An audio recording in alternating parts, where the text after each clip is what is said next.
Hey everybody, David Cook, DeFranco Painting and Wallpaper with another completed kitchen cabinet job. So these were golden oak cabinets that we painted alabaster.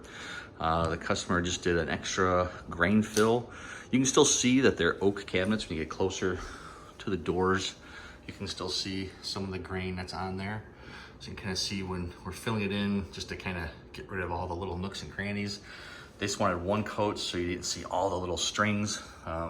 Strings is the best term I can think of because it'll show all these, some places show more than others. So like that, you can see all the little pores of the wood.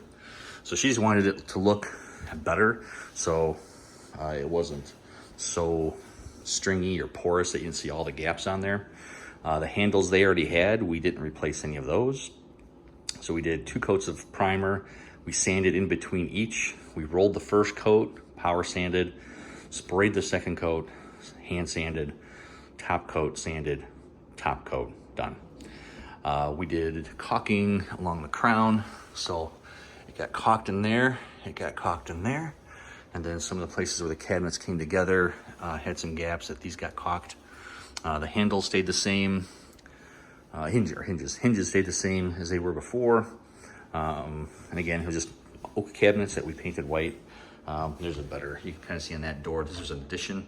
You can kind of see, we just kind of filled it in so you can't see the insets. So normally sometimes those will be black if you don't fill that in with a roller, and then it really looks bad. But you know, to me, that looks like, you know, the doors you buy that are pre-primed, the fake ones. So it doesn't look a lot, I don't think it looks different. I think it still looks great. And it's a great alternative to replacing. If you got questions about painting your cabinets, what do we use? We use Sticks primer, so you know, and then the color was Alabaster, and it was Chem Aqua, which is a hybrid lacquer. If you have questions about painting your cabinets, let us know. Questions about this project, kitchen cabinet this size was around, this one was 30, I think it was 38.50. I think there was a total on this one. So you kind of have an idea what the kitchen like this costs for getting painted. Any other questions about the process or painting cabinets, let us know. Love to help you love the space you're in by painting your kitchen. And then when the kitchen's done, like we did in here, we'll paint your walls too. Whole new kitchen. Hope you have a great day and God bless.